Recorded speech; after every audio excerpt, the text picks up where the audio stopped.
Prime Minister, thank you so much for joining us for this end-of-year interview with the parliamentary bells in the background rather than Christmas bells, but we'll do our best to get through it. It's been a long year. No one could have envisaged what would happen this time, a year ago. It's been the toughest moment for you. I think there are various times throughout the experience of COVID-19 that have been difficult.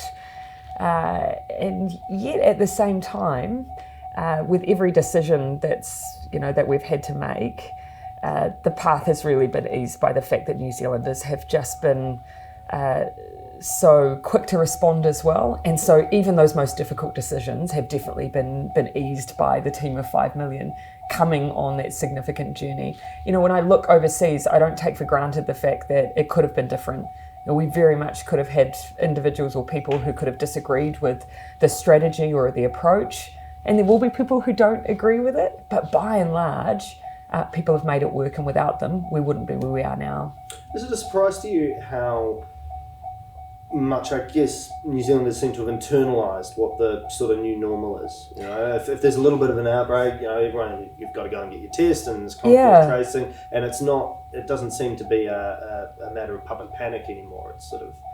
No, it has. It has surprised me. But then when I've stood back and thought about it, I mean, this is what New Zealanders do. But when you list off the things that we have asked of people to essentially stay home for, over 4 weeks, to get used of new normals, like having to scan into places when you're moving around the country, mask use, things that weren't part of our everyday are now very much just acknowledged as the things that we needed to do and need to keep doing. And if you had asked me in January, as I watched overseas what was happening, as I watched the use of lockdowns, whether or not we would be able to do that in that same way, I would have had a question mark over that. But New Zealanders have adapted in a remarkable way. You won the election with a majority. It's the first since MMP, and something that a lot of people thought would be virtually impossible under an MMP system. What are you going to do with it? Well, of course, we've already laid out the priorities that we have. I don't take for granted the fact that I think New Zealanders voted for us in the middle of, the most significant health crisis that we've had in a generation, and equally economic crisis, because we presented a plan that they supported. So we are going to do that. We are going to focus on our health response. We have, still a tough road ahead that we need to get through. We've already presented to New Zealand our economic recovery plan, so we're going to roll that out. And I've also said that housing, child poverty and climate change, those persistent issues that we were tackling in our first term, we need to keep working on. So that's our agenda. It's what we told New Zealand would do, and that's what we're going to do. Do you think that New Zealanders have elected you basically to do what you said, or do you think they've elected you to be an ambitious government, or have they elected you to be an ambitious government or a don't rock the boat? But this is what I find fascinating. There's an interpretation that people have come out and supported us, and now a view that we need to go and do things that are contrary to what we campaigned on. I think people vote for you on face value. They vote for you on your record. They know who you are, what they've seen, but they do expect you to also stick to your word. I suppose what I'm asking is, economically, things could get really rocky over the next 2 or 3 years. And it may be that the government is in quite a different circumstance to what you find yourselves today, and you will have to make decisions that were simply unforeseen rather than being contrary to yours. Look at the last 3 years. There will have been things that have happened that no one could anticipate at the time that people were casting a vote in 2017.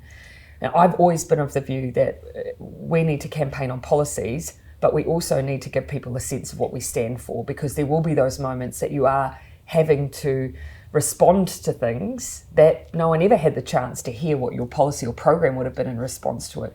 People know that we put people first. People know that we're not going to respond to a crisis with austerity measures, with cuts that leave damage in other ways, that leave the next generation to pay for it. So they'll know that regardless of what we face over the next term, we will be focused on trying to ensure that we maintain services, investment in our people, that we're trying to make sure that we don't have that, that deficit of human potential going forward in response to this crisis. So your trade-off is really that you would prefer to run a fiscal deficit for longer as opposed to having a deficit in human. You will have seen that in the way that we campaigned. We did have a debt track that was, different to what our opposition was. We ran it at a high level for a period of time, very much because our view was that we saved for a rainy day. The rainy day has arrived. We need to look after our people. On that, the last term, what's your single biggest regret or thing that you didn't achieve last term that you really want to put right in the next 3 years? Oh, well, I don't think that there's any of the challenges that we've been taking on that I've ever had the view you would fix in one term anyway. I think if you ever claim that, you either misunderstand the problem or certainly 3 years is longer than it actually is. Look, issues you want to make some real progress on. I can share with you one of the things that I have struggled with over the last 3 years is that child poverty is obviously really motivates me. It's one of the reasons I wanted to be in politics. We've made some really considerable investments, but it's very hard for us to tell the impact that we're having on the ground. The data lag we have is 18 to 30 months. And so I want to know if we're going in the right direction, if those investments that we made in working for families are reaching people in a meaningful way. We don't know that yet. And I've been trying to find ways that we can get much more immediate feedback so that we can keep making that progress, know what policies are working and what's not. So that has been one of my real frustrations. I want to try and resolve that this term because I don't want in the future politicians to give up on targeting child poverty, give up on targets because the lag in what they see is so long that they don't see the benefit. So are we talking about kind of better measurement and better ways of of working out what the policies have? Whether or not we use point-in-time data measurements, how we use our surveys, it needs to be accurate, it needs to be comprehensive. But we need to show New Zealanders that what we are investing in, that $5 billion into that families package, the more than $2 billion in our COVID response is reaching people, is making a meaningful difference to their lives. Now, and encourage us to keep going, encourage all New Zealand to see that it's making a difference and we need to keep going. So that's just one reflection that has been a frustration that I want to fix, not just for me, but for future governments.